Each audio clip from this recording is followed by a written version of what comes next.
Mataji, just give me 1 minute. There's something wrong.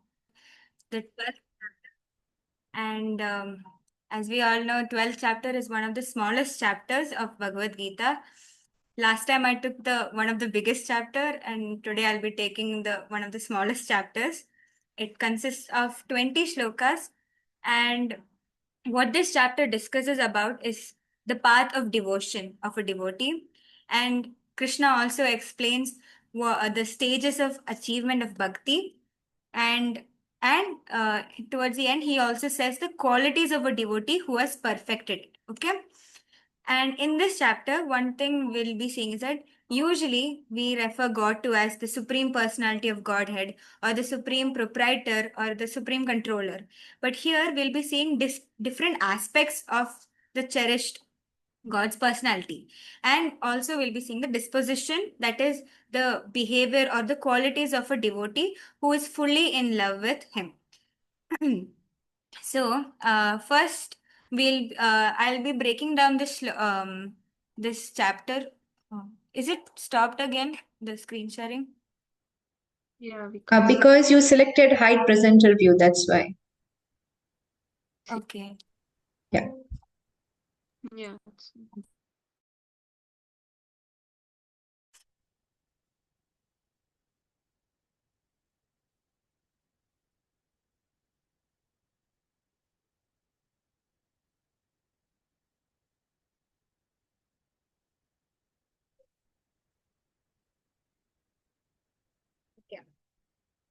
So we'll be breaking down this chapter into an acronym. So the acronym for this chapter is God, wherein G stands for Godhead, and O stands for options, and D stands for disposition of the devotee. So Godhead is discussed in 1 verses 1 to 7, where 1 second.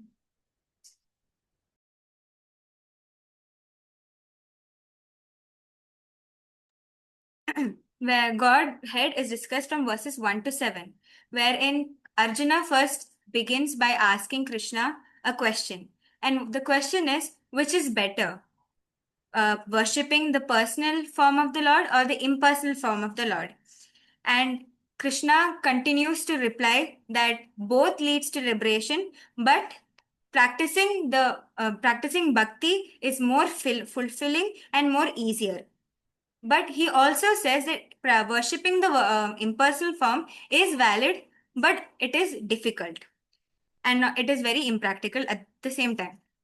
Then, then the next then the next part of the chapter is options, which is from verses 8 to 12, where Krishna shows his compassionate flexibility towards us by giving us step by step.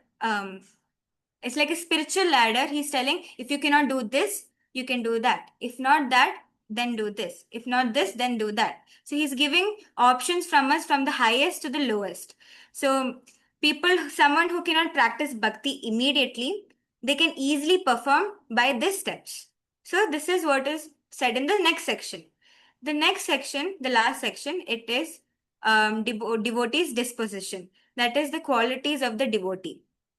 Okay, so here Krishna describes the qualities of devotees like his tolerance, his determination, his satisfaction, and his mental steadiness. So these traits will reflect on his pure consciousness. And these qualities of of the devotees are which bounds the Lord to the devotee by their love. So this is what we'll be seeing in this entire chapter. So we will start. So this is what I have said from verses 1 to 7. It is bhakti over impersonalism. Then verses 8 to 12, it is progressive stages of devotion from highest to lowest. And it is 13 to 20 are the qualities that endear one to Krishna. So this is just the breakdown of the chapter. Next. So first part is 1 to 7, where we see two classes of transcendentalist. We said Arjuna asked, which is better, personalists or impersonalist. So we'll see what is personalist and impersonalist. So a person who engages himself with all energy in service of the Supreme Lord is called personalist. And one who engages himself in meditation on the impersonal Brahman of the Lord is the Brahman, which is the unmanifested. They are called the impersonalist. Okay, so one who worships Krishna is called personalist, and the one who worships the transcendental impersonal energy of the Lord is called the impersonal Brahman. So in the last chapter, in the chapter that Tulsi took, we see that Krishna concluded with with the supremacy of Bhakti Yoga or devotional service unto his personal form as Shamasundara. Okay, in this chapter, Arjuna inquires about two classes, like I said, impersonalist and impersonalist. So he's asking which is better. Is Bhakti Yoga better or Jnana Yoga better? So after this, we'll be seeing in the next verse, that is 12.2, Krishna says that Maya Vesha Mano Yemam Nitya Yukta Upasate Shraddhaya Parayopetas Teme Yukta Tamamataha. So he says, those who fix their minds on my personal form and are always worshipping me, desiring to associate with me, endowed with great and transcendental faith, are considered by me to be to be most perfect. So he's telling one who so basically he's telling one who practices bhakti is the most perfect. Okay, now we'll see the comparison between bhakti yogi and jnana yogi. Okay, so bhakti yogi are those who are in full Krishna consciousness and engage in devotional service of the Lord, whereas jnana yogi are those who follow the path of inconceivable, unmanifested, impersonal feature of the Lord. Then in bhakti yogi, the process of bhakti is very direct. The process of being in direct service with the Supreme Personality of Godhead. But when you take Jnana Yogi, it is very troublesome because in this age of Kali Yuga, it is very impractical for us to control our senses or like do meditation, because not more than 2 minutes we can like concentrate on something. So it is hard to meditate in this age of Kali. So this process is very troublesome and it is difficult to understand that one is not the body. Then okay, so another thing is that some say God has form, some say God is light. So who is right? So we can take the example of a flame. So when we say a flame, there is heat and light coming from it, but it is emanating from the flame. So here we can say that Lord is the flame, and the energy and the light and the heat that is coming from the flame is the impersonal Brahman, the energy. But so then the flame is the origin and of its light, and thus it is superior to the light. So here Bhagavan is superior to the Brahman. So this is what we can understand from this analogy. Okay. So there are some difficulties for impersonalists also, is that they have to understand the unmanifested form of the Lord, which is not easy, and this process is difficult, and they only attain partial realization. And by partial realization is that they only understand Sat, they only get Sat and Chit realization. What is Sat and Chit realization?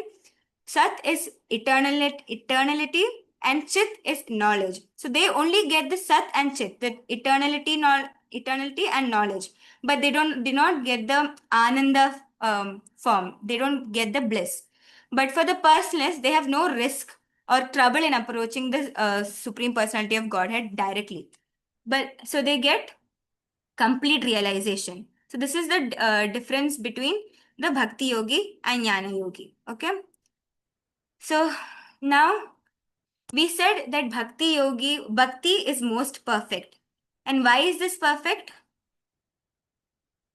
It is because that because one fixes his mind on Krishna's personal form and worship Lord with great and transcendental faith, and all they always always engaged in worshipping the Lord.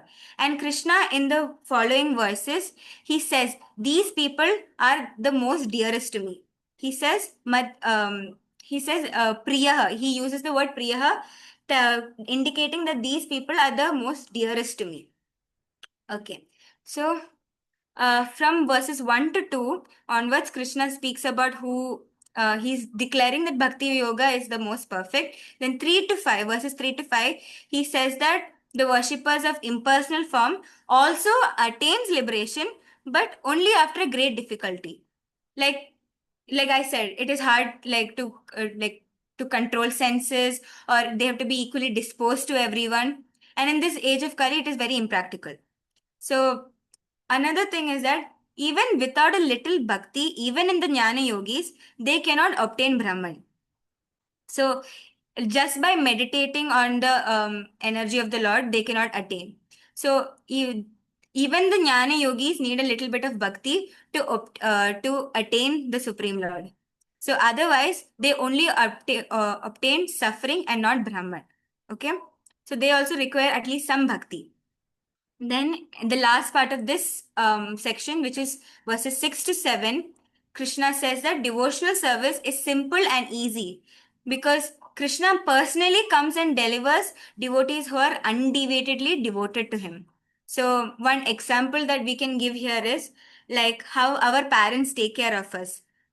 Like without delay, they will always be there to take care of us. So this is Krishna's promise. Without delay, he will always deliver. He will for sure deliver us from the material option. Name bhaktya pranashyati. My devotees shall never perish.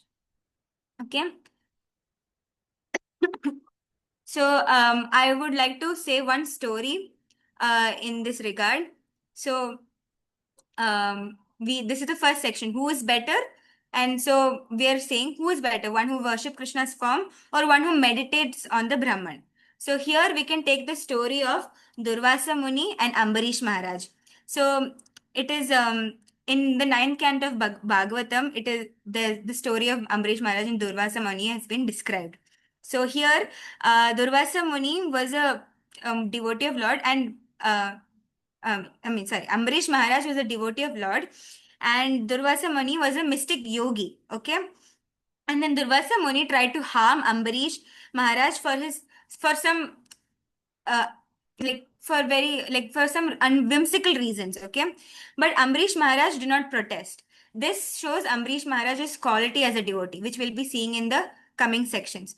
So Ambarish Maharaj did not protest this. So, but Lord Sudarshana Chakra, he came and protested against Durvasa Muni and attacked him.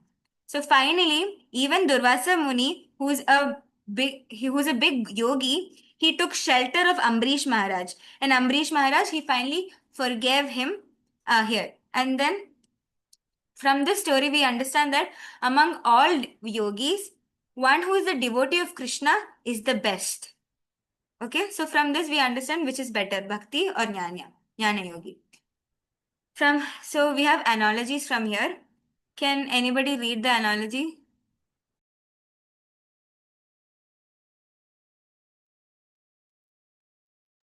Okay, Madhava, you can read. I'm Hare Krishna. Analogy 12.5. We may find some mailboxes on the street, and if we post our letters in those boxes, they will naturally go to their destination without difficulty. But any old box or an imitation which we may find somewhere, but which is not authorized by the post office, will not do the work. Similarly, God has an authorized representation in the deity form, which is called Archa Vigraha. This Archa Vigraha is an incarnation of the Supreme Lord.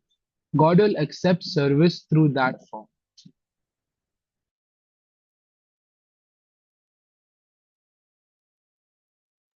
Thank you, Madhava. Okay, so what we can understand from here is when Archa Vigrahas, which we have at home, are the direct representative of the Lord Himself. So just by serving the Lord through His Archa Vigraha, we are directly our bhakti, whatever we are giving to the Lord, is directly reaching the Lord Himself. Just like how we say the mailboxes on the street, which is working, if we put it there, they will naturally reach their destination without difficulty. But if we do something out of imitation, then it does not reach the God, reach the Lord. So this is what we understand. Okay. Another analogy is that does anybody want to read? I will read. Okay, okay. Although a man who has fallen in the ocean may struggle very hard and may be very expert in swimming, he sorry he cannot save himself. But if someone comes and picks him up from the water, then he is easily rescued. Similarly, the Lord picks up the devotee from this material existence. Hare Krishna.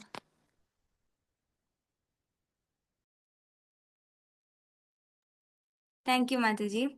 So, one second. Yeah. So, thus, here Krishna explained the difference between worshipping his personal and impersonal feature.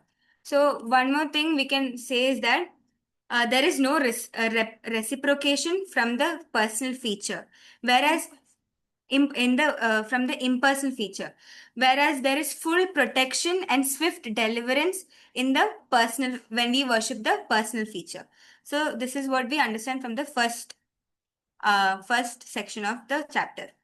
Now, one practical application from this section is that we can just simply chant Hare Krishna and go to the supreme destination easily and happily just by chanting the Hare Krishna.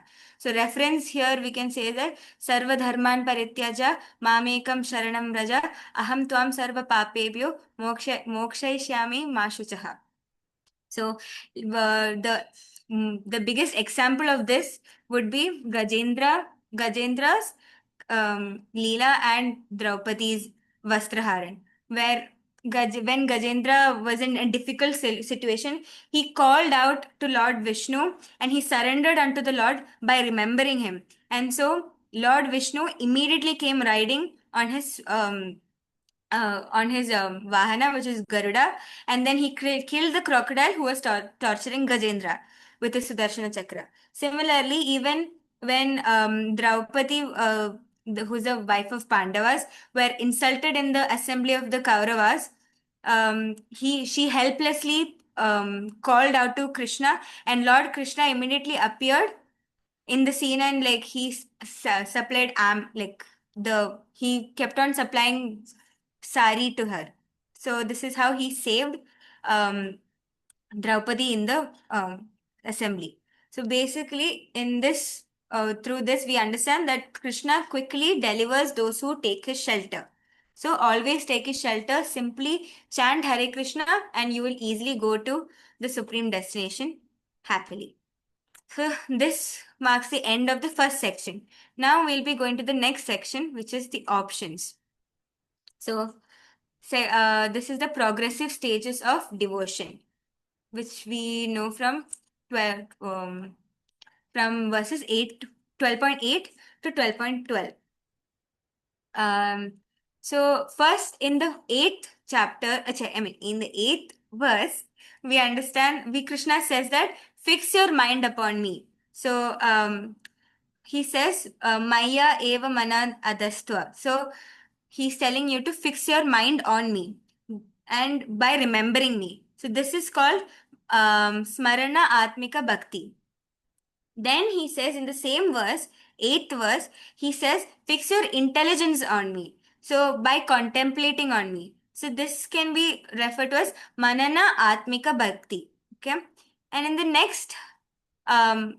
next verse, Krishna says, try to fix your mind on me. If you cannot if you cannot fix your mind on me, try to endeavor to fix your mind on me. So by following the regulative principles. So this is sadhana bhakti, by following sadhana bhakti. And this can be also known as Rupa Bhakti or Abhyasa Yoga. Okay. Then, so he's telling for those who can't even fix the mind by all the three above methods that has been mentioned, one can do sadhana bhakti.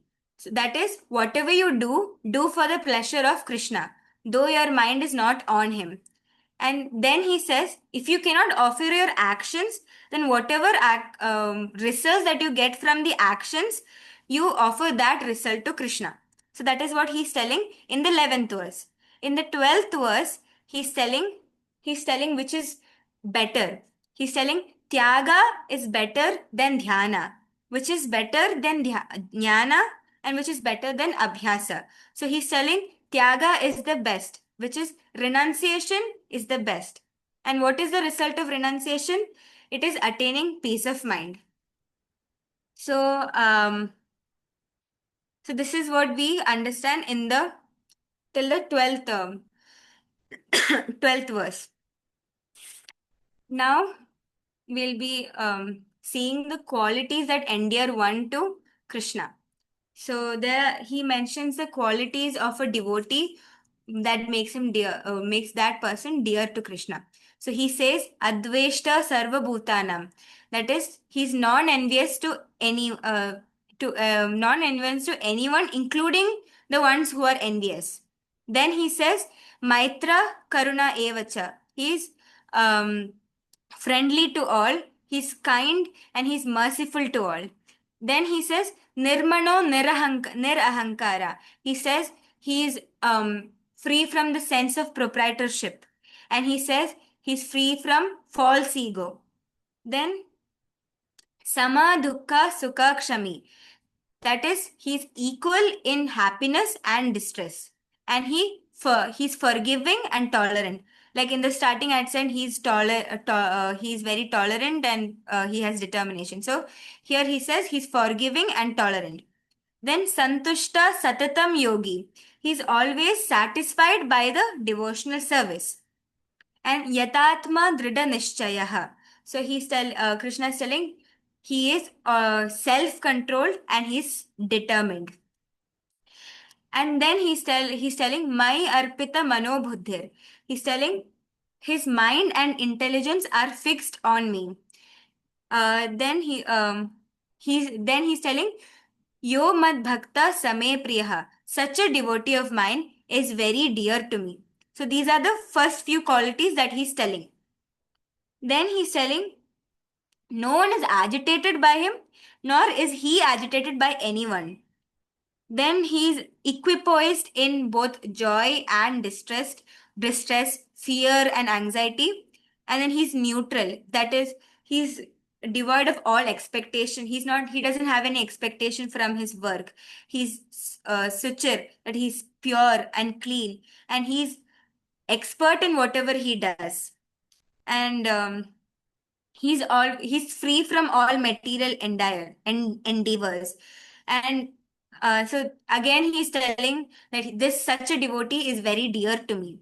Then he says neither rejoices, nor grieves, or neither he laments nor he desires. So he's never too happy or never too sad. He's never sad or he never complains or nor does he have any desires. So and then he renounces all auspicious and inauspicious things. And he says such a devotee is very dear to me. Then after that, he's telling he's equal to friends and enemies. And basically, he's very equipoised. He's equipoised in dualities, honor or dishonor, heat or cold, happiness and distress. Everywhere, he's very equipoised. And he's always free from contaminating associations. And he's equal in criticism and praise. He's very silent, and he only speaks essential topics. He doesn't speak anything that is not needed or anything unnecessarily. He only speaks for essential topics. And he's always very satisfied. with whatever comes, he's always satisfied. He doesn't think that, yeah, basically he's always satisfied. And he doesn't care where he's living. Whatever he does, he does it in service to the Lord. Such a devotee is, again Krishna is telling, we can notice that after each verse Krishna is saying such a devotee is very dear to me. So even now he's telling, the bhaktiman me priyo naraha, such a devotee is very dear to me. And then he says yomad bhakta same priya in the previous verses. There also he says that such a devotee is very dear to me. And then in the last sloka of this section, of this chapter and this section, he says that those who follow this imperishable path of devotional service, that is, whoever follow bhakti yoga and completely engage with faith, making me their supreme goal, such a devotee is very, very dear to me. So again and again, Krishna is stressing on the point that whoever follows bhakti yoga is very, very dear to me. So in these in these 13 to 20 shlokas, we see that Krishna is using words like mad bhakta and bhaktiman to indicate a person who has devotion unto him. So this is a person who has devotion unto him, and such a devotion is the most essential quality, and this is called swarupa lakshana in a devotee. While the remaining qualities in the above list, like the secondary qualities like suchi, expertise, all of this are secondary qualities, that is tatastha lakshana, that depend on his bhakti. So all of this automatically will result in the devotee's surrender unto Krishna, and it will help him fix his mind and intelligence on Krishna. And this way, bhakti yoga is the most effective path of spiritual advancement. So the bhakti yogi, he exhibits transcendental qualities which make him very dear to the Lord. And Krishna is very pleased with such a devotee, and he describes these devotee as priyaha in almost all the verses that we have seen in this sections. So this is what we understand in this section. So now we'll go to the next part, that is practical applications. So would anyone like to read?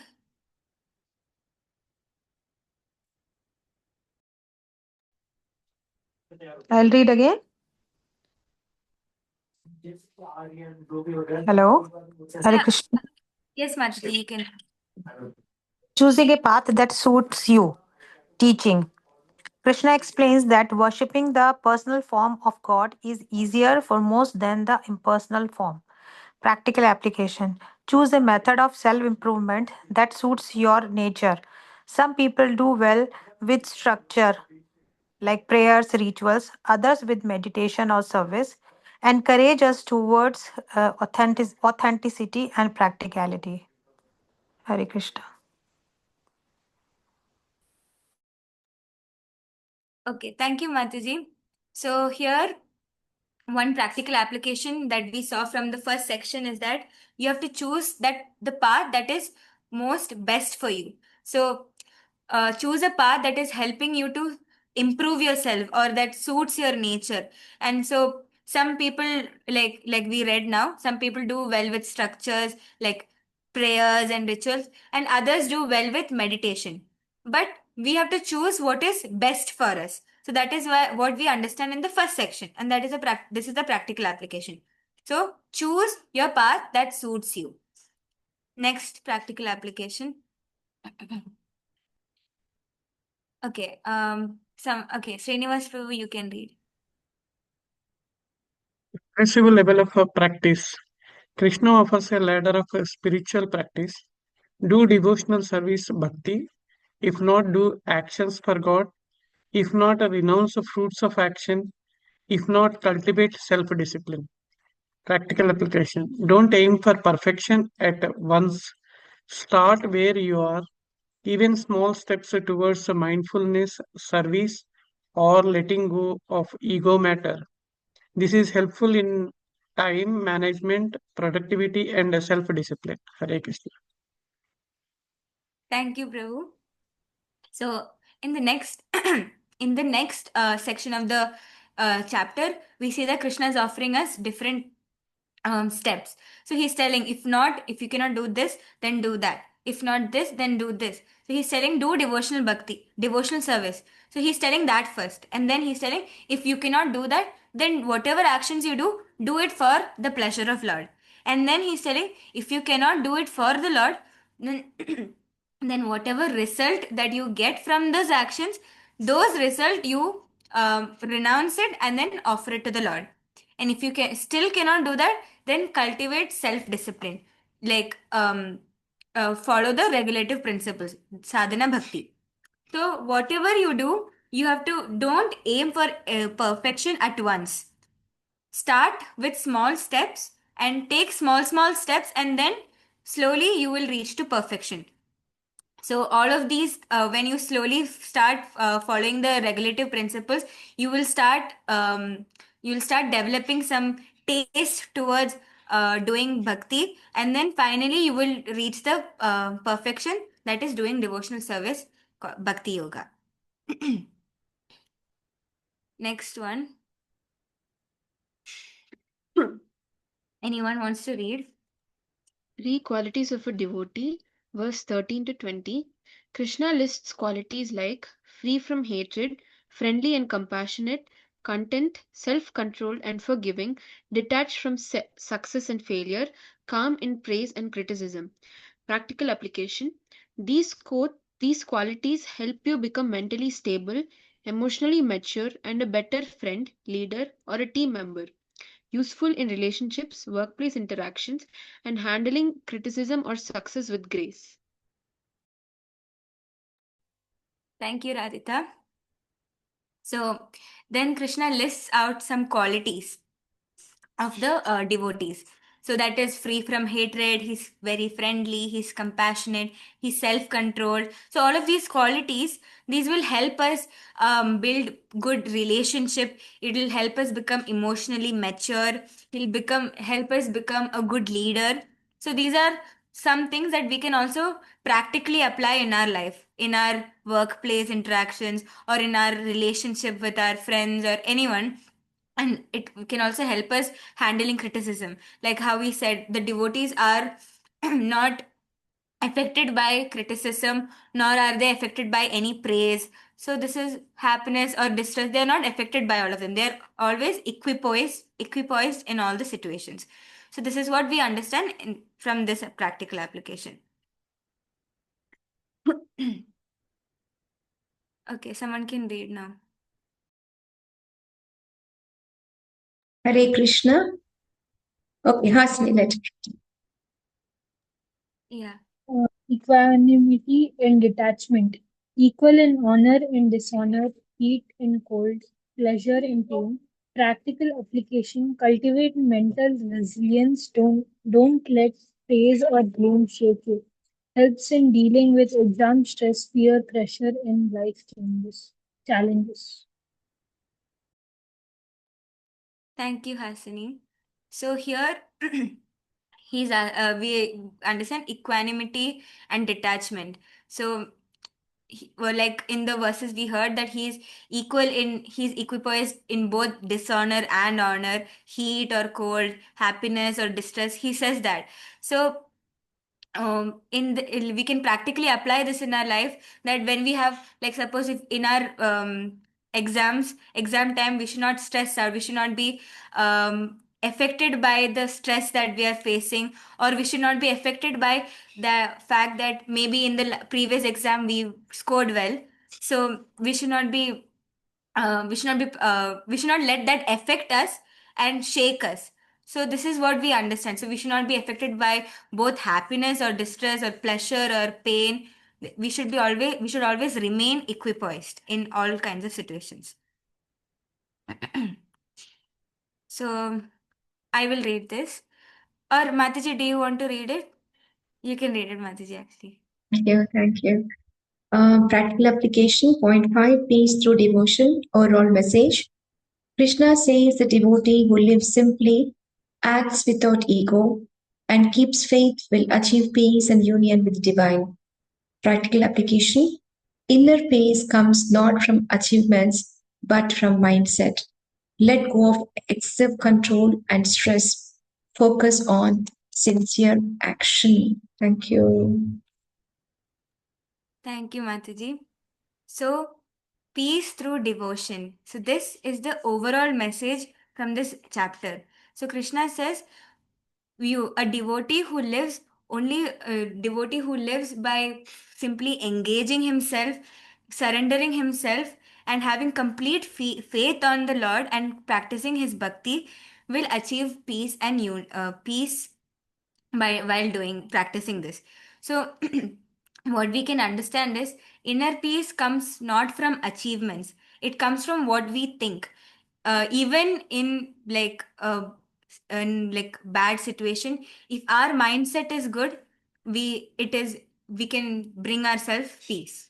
So we should not we should let go of excessive stress, or keep focusing on something that is not something that is unnecessary. So this is what we understand peace through devotion. Okay. Okay, so before we go to moods and mood of Srila Prabhupada, can anyone quickly just summarize what we have done till now in each sections? Just like one point which you understand from each sections.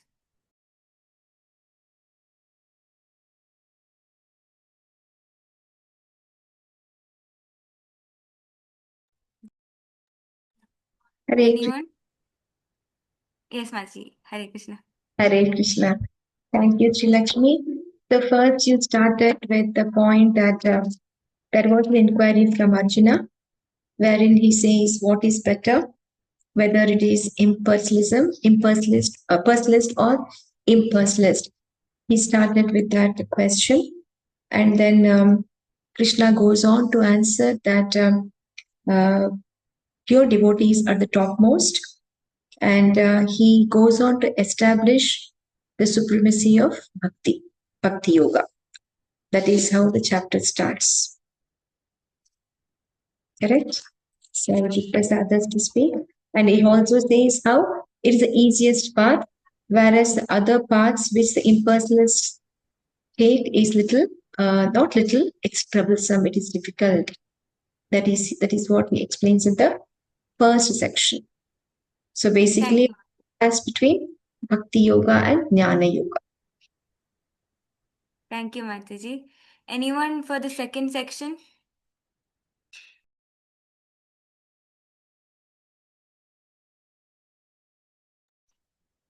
I will just give a starting to it. It's where the second section is where Krishna gives options. He gives us stages of practicing bhakti. Hare Yes, Krishna. Mataji. Yes, Uh, Mataji. Krishna has given some options uh, to surrender him or to do the devotional services. First, he is giving the option that we should fix our mind upon him. If that we can do by following the regulative principles of Bhakti Yoga. If we cannot do that, we can just try to work for Krishna. And if that also we cannot do, we can try to give up the results of work for him. And if that also we cannot do, we have to try renunciation, meditation, renunciation of results of fruitive actions by renunce. That much only. And practice uh, practice Regulative that. principles. Yes, yes, yes. Okay, and I was seeing the Keshavi Mataji was also putting in the chat. Maybe Mataji, you can tell about the last section.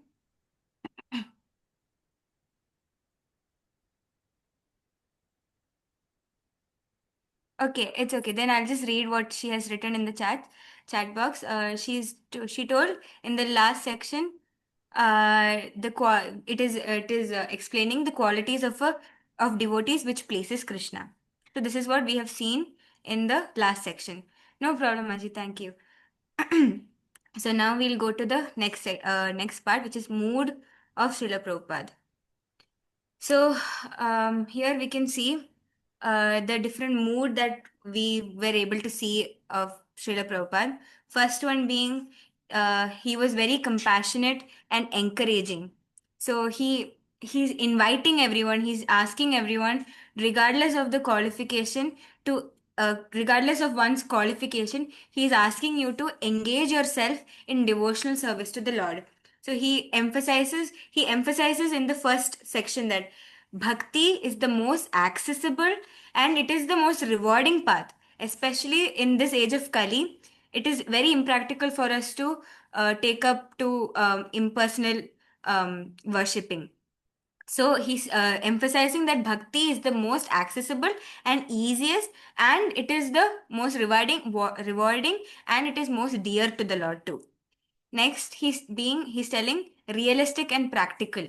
So Srila Prabhupada is also he also acknowledges many challenges when we are directly meditating on the form of when we are we many challenges many face while directly meditating on the form of Lord, and then he gently directs them through the progressive steps from uh, practice, that is abhyasa, to karma yoga, to knowledge, and then finally pure bhakti. So this is what we understand from realistic and practical. That's the mode of Srila Prabhupada. And then he says he's very strict and hopeful. Strict but hopeful is that he upholds, like he's doing his bhakti strictly as the ideal and never discourages to go below the lower level, to do something below that. But he's not but his mood is not elitist, like he's not deeply inclusive that only you should do bhakti. He's telling you can start by steps. He can like to take small steps towards Krishna. So but he's not telling that don't practice bhakti, but take small steps. So he's being strict, but at the same time being hopeful that by taking small steps, finally you will reach perfection. So that is the mood of Srila Prabhupada in this chapter. Then now we'll see the mission of Srila Prabhupada. So here the mission of Srila Prabhupada is to establish bhakti as supreme. So one second. One second.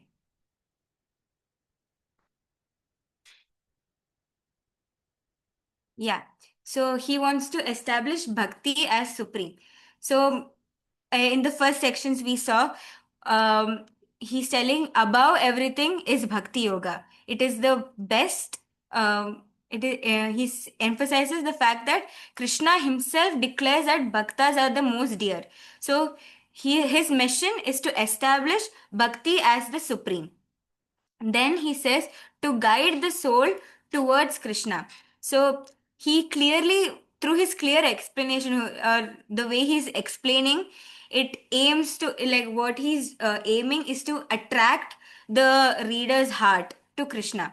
And then in his purpose, if you read them, you will understand his deep desire to reconnect, like all the fallen soul. Srilakshmi, you paused your screen sharing. Mataji, what can you see? We cannot see anything. It says Srilakshmi has paused screen sharing. Okay, 1 second, Mataji. Hare Krishna, we are able to see. We are Yeah. able to see the missions of Srila Prabhupada. Now I can see. Now I can see. Yeah. Okay. Yes, Mataji, fine. Oh, 1 second. Okay, so what he wants to do, he wants to reconnect all the fallen souls in this age of Kali to God through loving service. So he's showing like small steps. He's like instructing us how to reach that goal. Then he says to present the personal form of God as the ultimate truth. So, Srila Prabhupada, he strongly refutes that he's completely against the fact that impersonalism and firmly the impersonalism and he completely refutes impersonalism, and then he firmly establishes that Krishna's personal form is the highest, and it is the and he also established Krishna's form as the object of true love and devotion. So he's telling to worship the personal form and not the impersonal form. So this is his other next mission. And the last one, to make bhakti achievable for all. So from in verses 8 to 12, Srila Prabhupada, he reveals some steps to which makes bhakti even more achievable, more easier to achieve. So he's telling, if you can't do this, then do that. So he's trying to make it simpler. And when you start doing those simple steps, you will ultimately reach the most best position, which is practicing bhakti. So this is his mission that we see from this chapter. So before I go to the quiz, I would like to ask one question to all. So this is, I've already explained this in my presentation now. I'm just asking. So if the impersonalist also attain Krishna, what is the foundation for Krishna saying in 12.2 that the personalist devotees are superior to him? I will repeat the question. So saying, Then put in the chat box. okay, Maji, I've not put it anywhere. I've written it down. I'm just reading the question. Yeah, you can type in the chat box, I'm saying. So that Okay, we yeah. So, okay, I'll just type it then.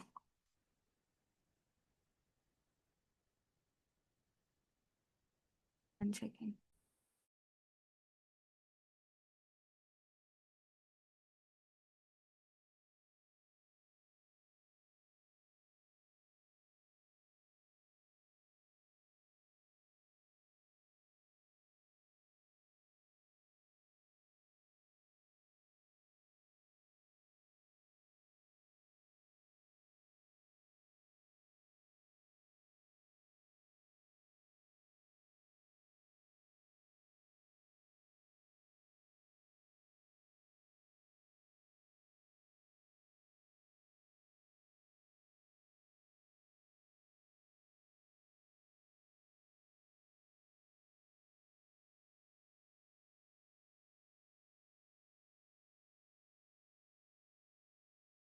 I have posted the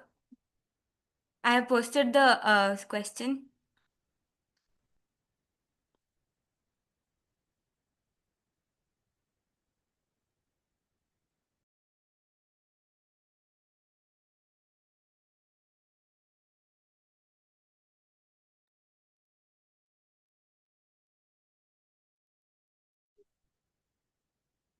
It is very easy. A personal form worshipper can easily get Krishna.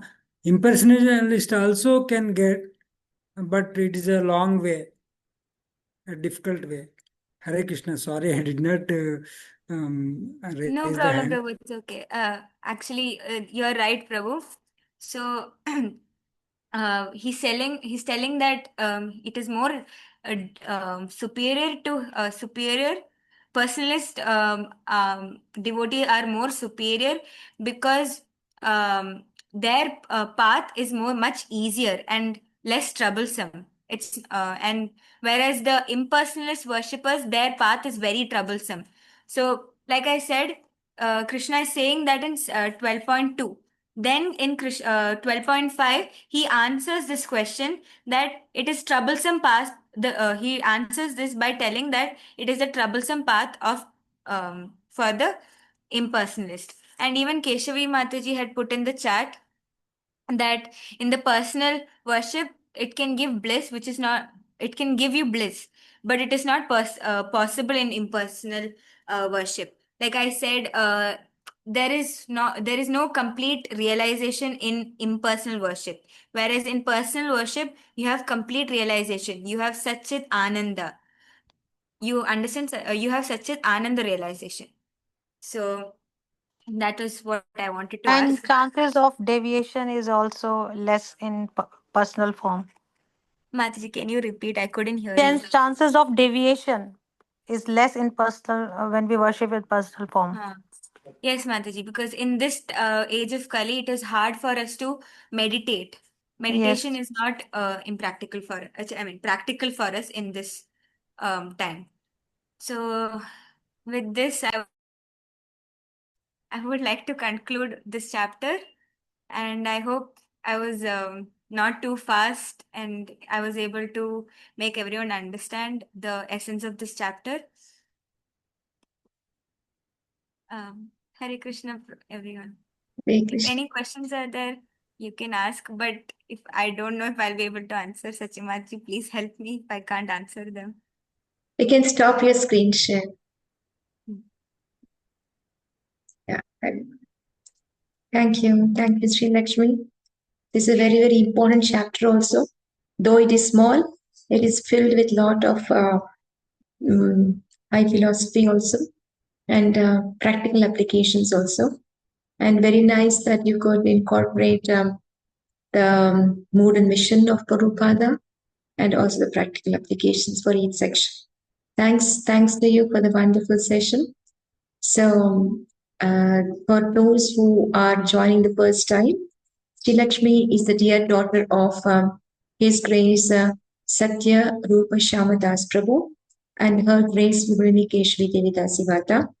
And Sri Lakshmi has just completed her grade 12 and she'll be joining the university, which will be starting the first week of September.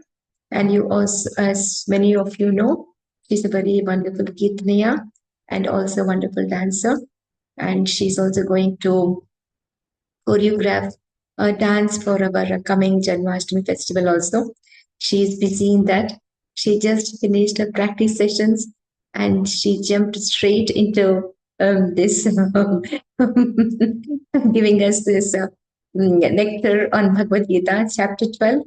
And then immediately she'll jump to something else also now in another half an hour. So she's packed back to back, very wonderfully utilizing her vacation time. And thanks, Lakshmi. May Krishna bless you, dear. Very, very nicely progressed path of Krishna consciousness and, grow very wonderfully and become successful both in your material and spiritual pursuits. Yeah.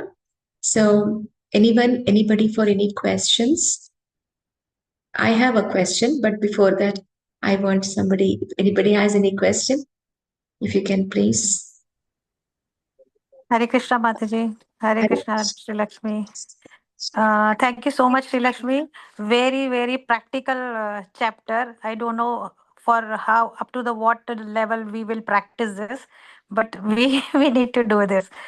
So only the very little doubt is there that fixing the mind unto Lord or fixing the intelligence unto Him, are they both same, or if they are different, how they are?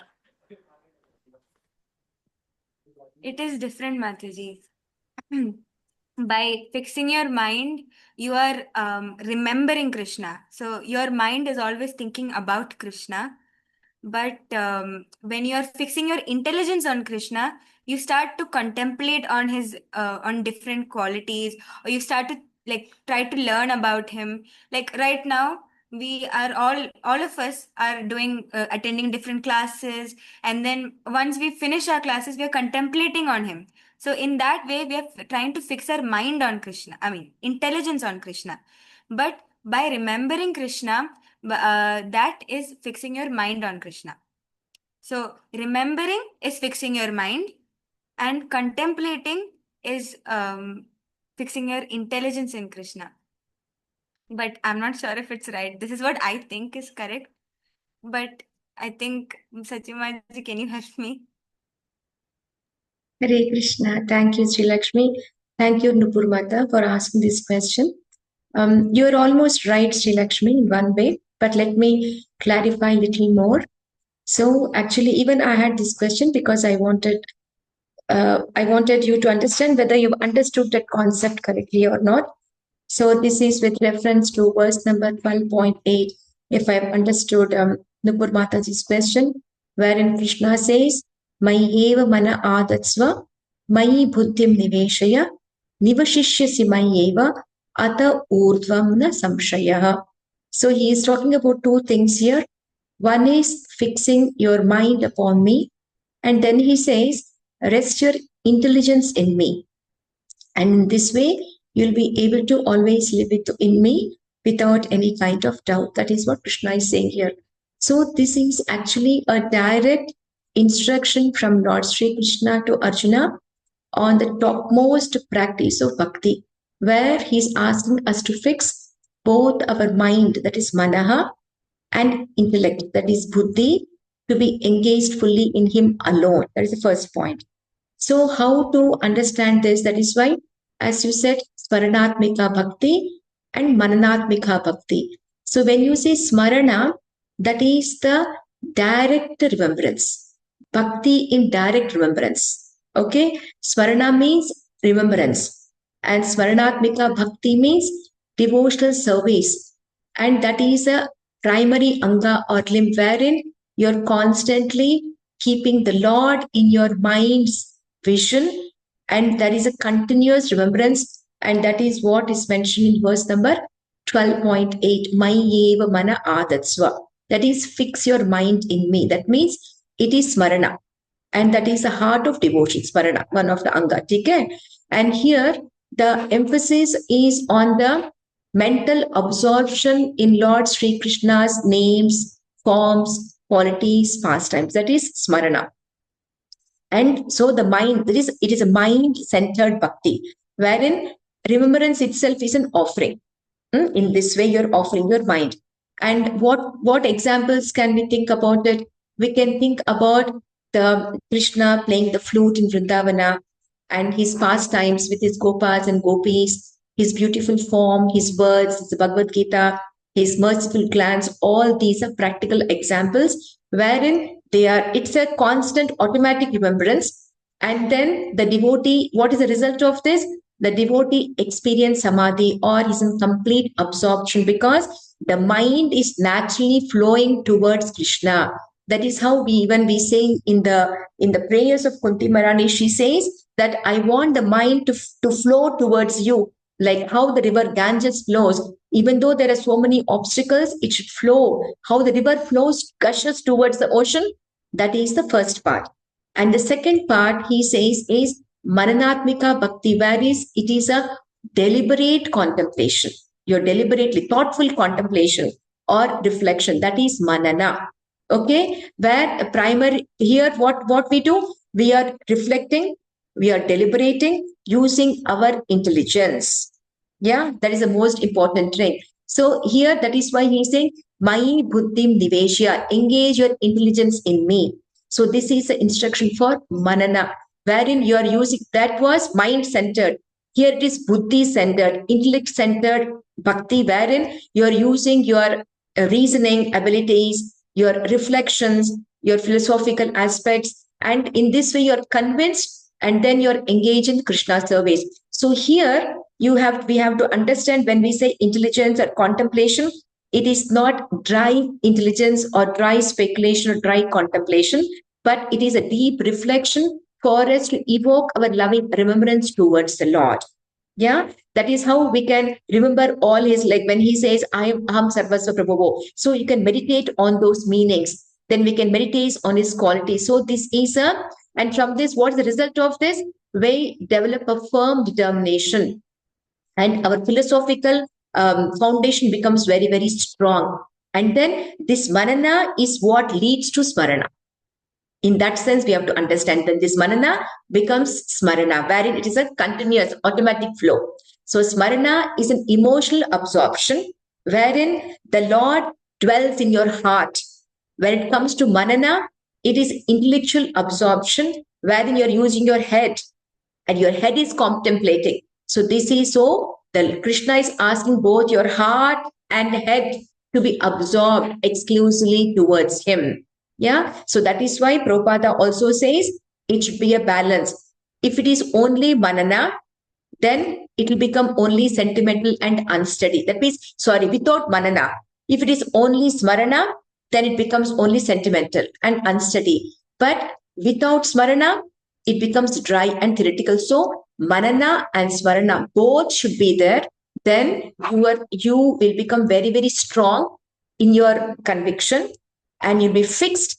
And that is how the devotion also will become blissful. That is how we have to understand. Does that help you, Nupur Mata? Very nicely explained, Mataji. Thank you so much. But I think in simple way, the remembrance is fixing the mind, and continuous remembrance, and then we'll get affection and love towards his name and activities is fix our through our intelligence. No, That much I got. No. The first one is smarana, wherein you're fixing your mind and it goes automatically. Yes, The second one is manana, wherein you're fixing your intelligence. Intelligence, yes, Mataji. Yeah. Thank you so much. Mataji, one more practical Mataji thing you actually just said it, when you're fixing your intelligence, it is manana, and when you're You're fixing your mind, it is smarana. Marana. Yeah, okay. Yes. Mataji, how to be equiposed in like honor, dishonor, heat and cold? Practically, just explain us, Mataji. This is the main thing to be focused. Sri Lakshmi, over to you. Equipoised during dishonor, honor, it's not something that I think I have practiced, because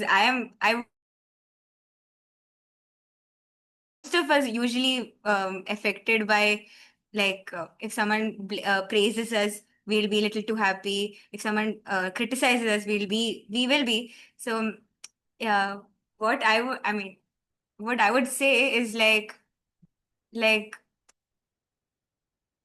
we have to practice, and I don't know, like, we're not supposed to be affected by it. As in, we have to understand that they are criticizing us or telling something to us for our own advancement. So in that way, if we take it, we'll always remain equipoised. That's what I understand. But I cannot answer this because I am not equipoised. So I don't know if I can be. I know how to answer this, Mataji. Okay, no problem. Let me help Sri Lakshmi in this. First of all, why do you feel like this? Why do you feel honor, dishonor, all this? That is because we are identifying ourselves with the body. That is one of the reasons. So we have 3 different levels. Yeah, one is on the gross level, one is a mental level, and the intellectual level. So on the gross level, if we say like heat and cold, this is the gross level, body level, basically, I would say. And the mental level, it is like I feel happy, I feel distressed. That is the second part. When you say honor, dishonor, that is on your intellectual level. So everything works on 3 different levels. And because all this is on the material platform and all this is related to the body, as long as you are in a material concept or conception, then all these 3 things is bound to affect you. The moment you come out of your material identification, that is where you can come out of all these things. So, like Sri Lakshmi rightly said, we are all in the path of trying to come out of this bodily concept. Though we may say that we are not the body, we are the soul, but it is only theoretical. We have still not been, many times we are not able to come out of our bodily concept, and we still are hovering on the bodily platform.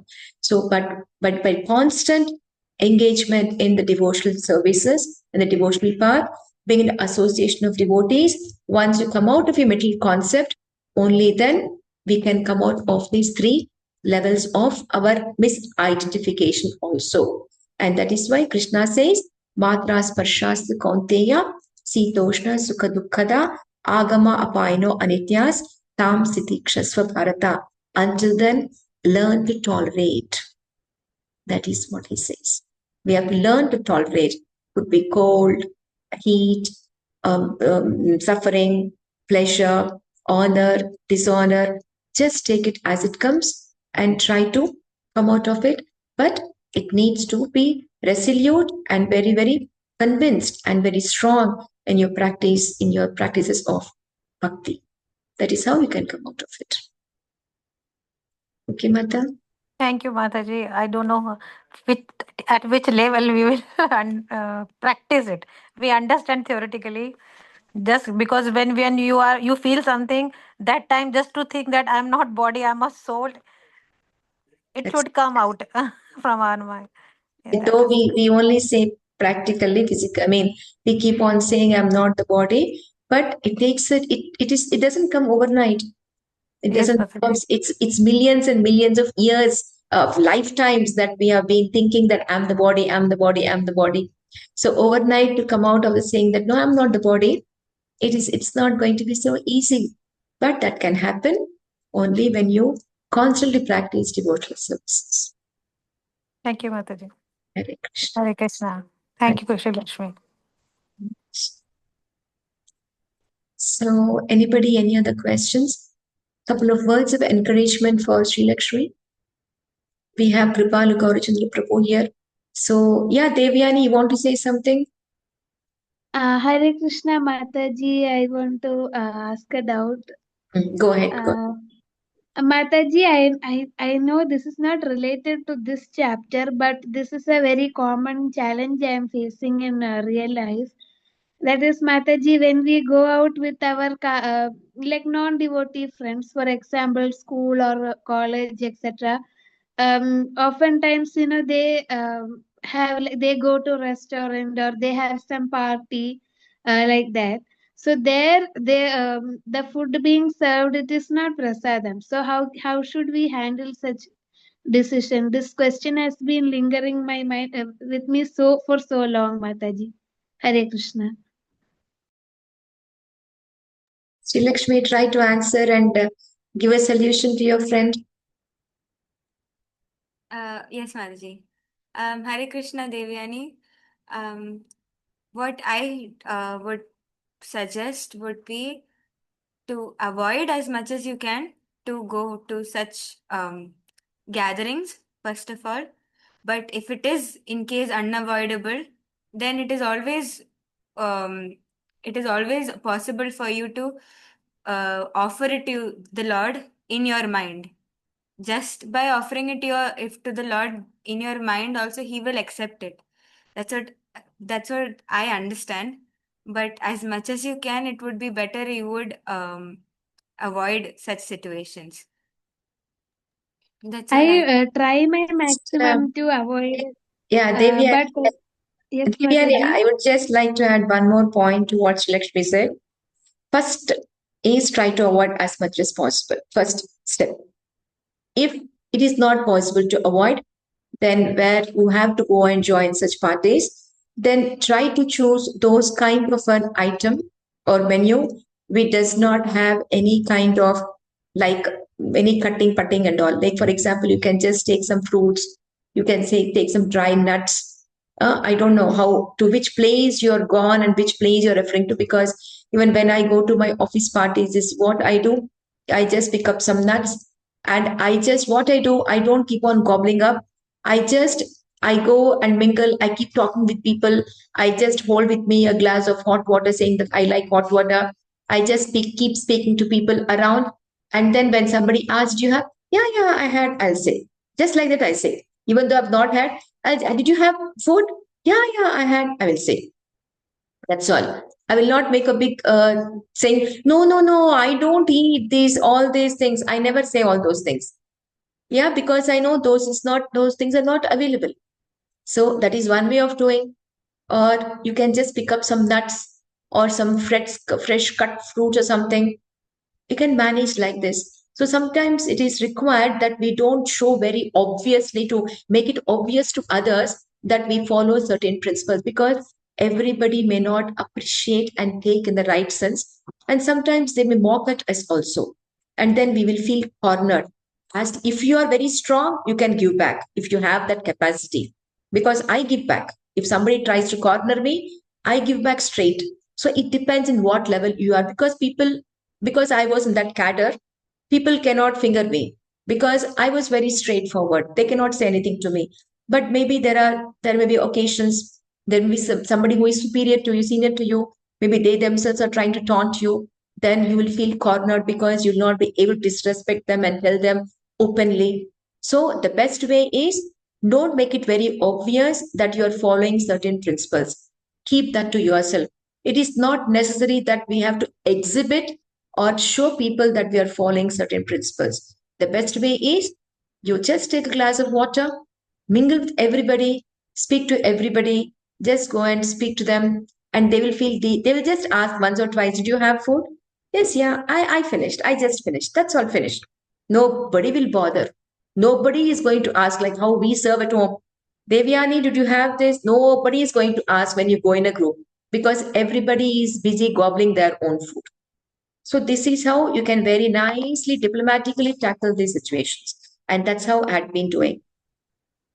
Mataji, I meant in school context. Like outside, it is fine, but in Even in school, school also.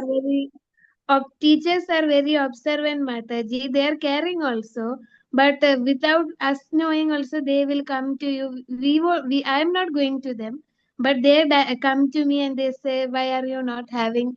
You should participate in a group." So that time I feel trapped. So what should we do, Mataji? Yeah, then in that case, you can tell very clearly, my dear, if you feel, now you said they are very caring also, you said, right? Then you should say, Madam, please excuse me. I really do not, I don't take any cooked food which is outside. Outside food, I don't take. I don't honor those things because I have certain principles and I don't want to give up my principles. Make it very straight, and they will appreciate. If they're truly your well-wisher and you feel they really care for you, then they will not look down upon you or belittle you. But then in such cases, they will appreciate your emotions or your principles or your, what you're for. They'll appreciate that. Only thing we are many times, what happens, Devyani? Many times we ourselves feel, oh, how can I tell? We don't come out openly and tell. We are not being strong enough to say this. That is where we lack. We ourselves don't feel confident. We feel, what will others think? We are constantly thinking what others think. Many a times that is a problem. We keep thinking what others think about us, but we don't think what I think about myself. We give more importance to others. What will people think if I wear this color? I like this color, I wear. What is the problem with you? My friend was there, just to tell you one example, and then we close the session for the day. I had a friend who was she was a little bulky, and my other colleagues, they used to taunt her. She said, "Tum apna khurak kam karo." You know what is the meaning of khurak kam karo? Reduce your intake of food. Like that, they told once, twice. Once or twice, she kept quiet. The third time, she said, "Are you feeding me? It is my husband who's feeding me, and he doesn't have a problem. What's the problem with you?" She asked. The next moment, they shut up their mouth. Nobody had that audacity to speak anything to her. So you have to open up. Sometimes you have to be very, very strong and assertive. And you're not doing anything wrong. Why you need to be afraid of them? When you feel like this, then you will not have any problems, Devyani. Be assertive. Learn to be assertive. Learn to be confident. Okay. Thank you so much, Mataji. It's very helpful. Yeah. Motherji, I was also feeling the same dilemma situation, but I'm really straightforward. Before they were giving me options, but now they understood nicely that no option will work for me. So now they understood. They are not minding it, but they understood that what is my culture and I will follow in what way. So they are not forcing me. But my question is that, Mataji, like, can we have food from a person like vegetarian food who are non-vegetarian? I mean, they are non-vegetarian, but they're cooking vegetarian and giving it to you. That's what you're saying? Yeah, sometimes. Yes, Mataji. No, Mata. How? Because they're using vessels are same, right, Mata? Yeah. So Though they may be bringing some vegetarian food stuff for you, But vessels as such are all contaminated, right? Yes, Mataji, yeah. We cannot, We because that should is not going take to them. bring a little, you're committing an offense towards our spiritual master. We cannot be doing that. I'm not accepting, but like, No, I'm just telling, yeah, uh, cannot be doing it. thank you, Mataji. Yeah. Hare Krishna. Yeah. Devyani, does that help you, my dear? Yes, Mataji, very helpful. Yeah, okay. Thank you, my dear. Sri Lakshmi, you have posted any link better? Mataji, I'll repost it again. Yeah. It's By any change in that? no. I thought like it would have gone up and like. No, we are like- able to see. We are able to see. I'm able to see. Hare Okay. Krishna Mataji. So it's Yeah, Mataji, a small question. yeah, please As go you ahead. just explained to Nupur Mata that if a non-vegetarian person serves the vegetarian dishes, we should not do that. But in practicality or in our day-to-day life, we are working somewhere and all.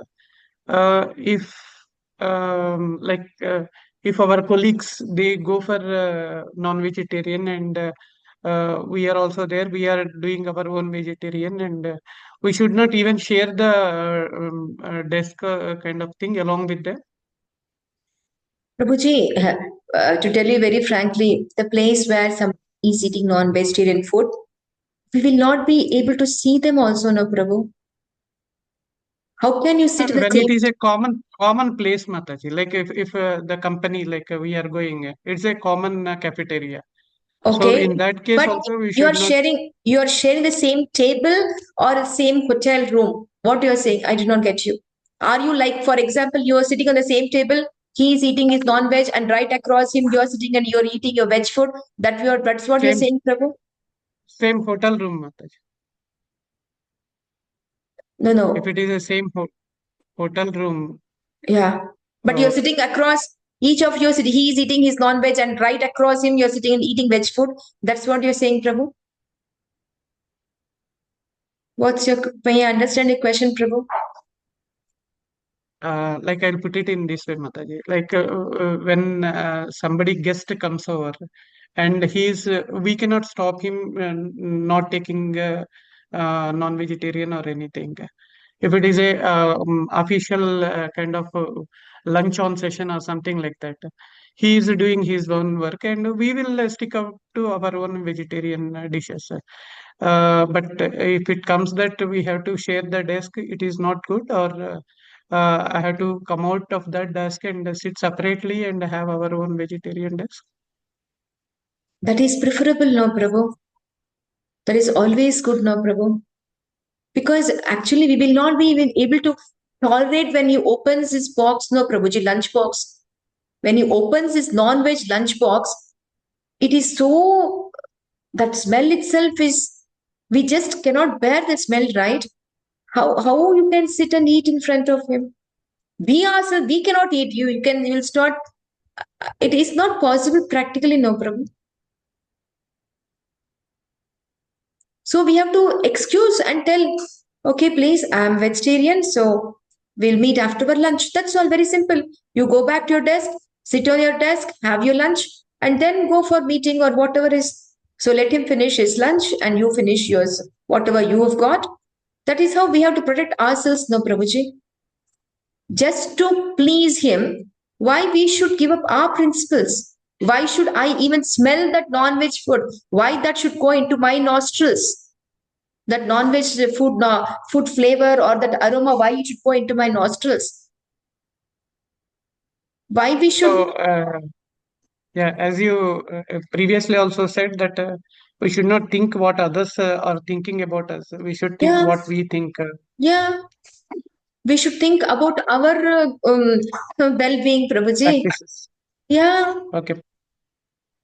Mataji, one more thing, like when someone is taking their own food, like their sort of food, can we offer them our prasadam also? If they don't mind, take, because then you should be very careful. When you offer, some people they say take mine also.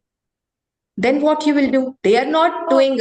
They are not offering No, an like honor. suppose one of my friends, she always likes my food. Then She wants, see, yeah. me giving is not a problem, Mataji.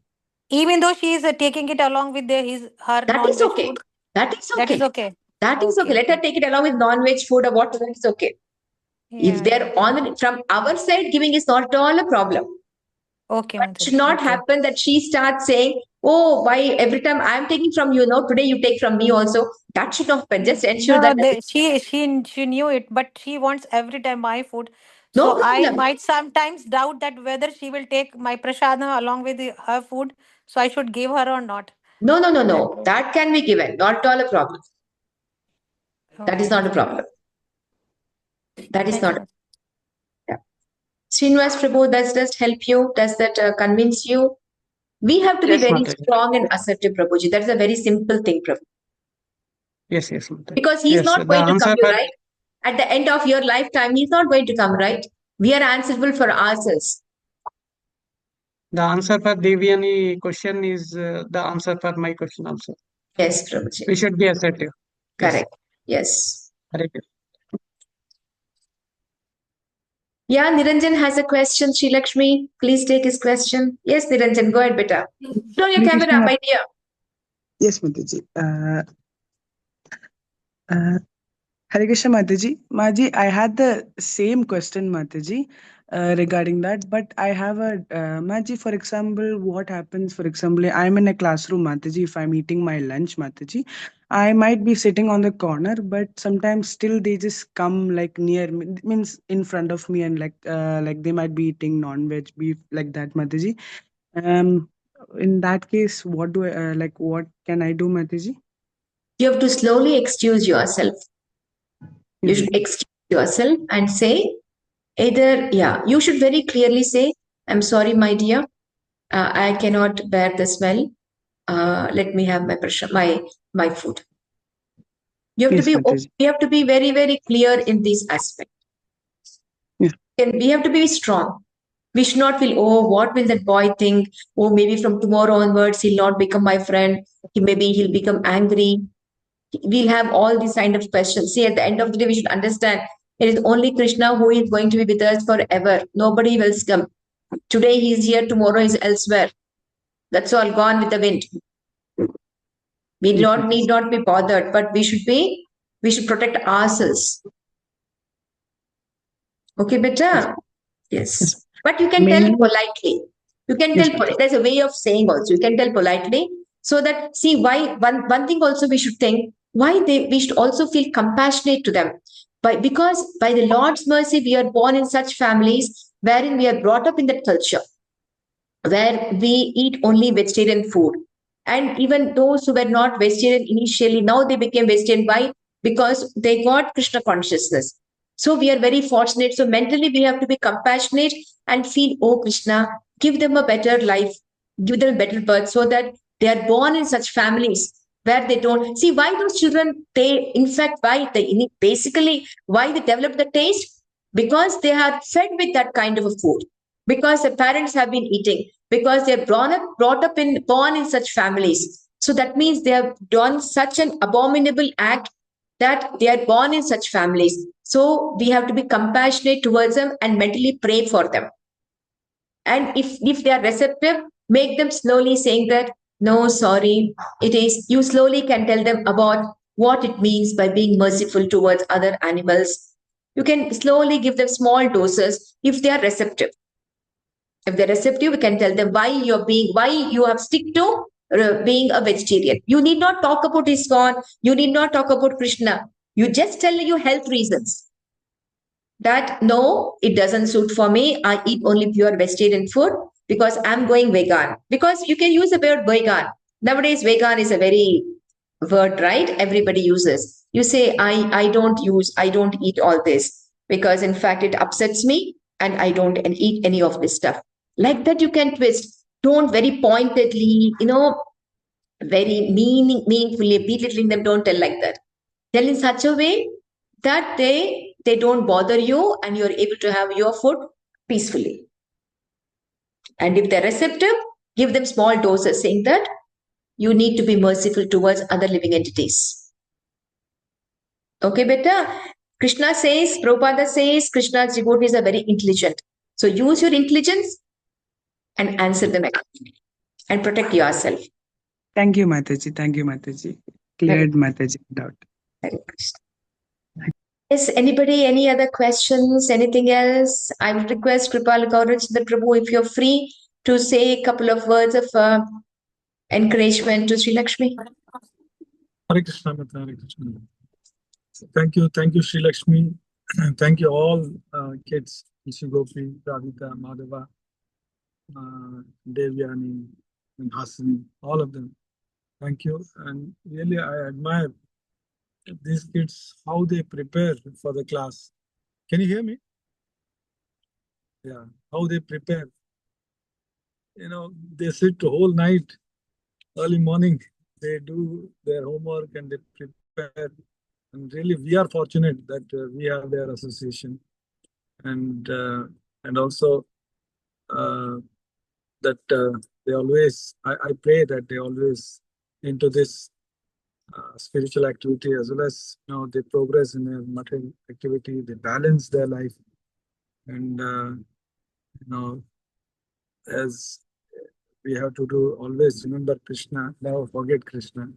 So I pray that you all continue to do this and inspire us also, that how we can be in the path.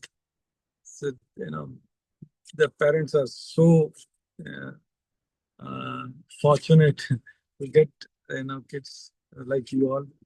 So thank you very much, and God bless you all. Thank you so much. Hare Krishna. Hare Krishna. Thank you, Kripal Gaurachandra Prabhu. Thank you. So I think, Sri Lakshmi, with this we'll end the session for today. But before that, please do the Vaishnav Pranam Mantra. Please chant. वाञ्छाकल्पतरुभ्यश्च कृपा सिन्धुभ्य एव च पतितानां पावनेभ्यो वैष्णवेभ्यो नमो नमः। जय श्री कृष्ण चैतन्य प्रभु नित्यानंद, श्री अद्वैत गदाधारा श्रीवासादि गौरभक्तवृंदा। हरे कृष्ण कृष्ण कृष्ण हरे हरे, हरे Ram Ram Ram Hare Hare. Hare Krishna. Thank you, Sri Lakshmi. Once again, thank you for the wonderful session. May Krishna bless you. So with this, I'll end the session for today. I request all of you to please be there for, we have 6 more chapters to go. And please be there to encourage these children. And please shower your blessings upon all of them. Take care. I'm stopping the recording here and ending the session with your kind permission. Okay? See you all tomorrow, same time, same link. Hare Krishna.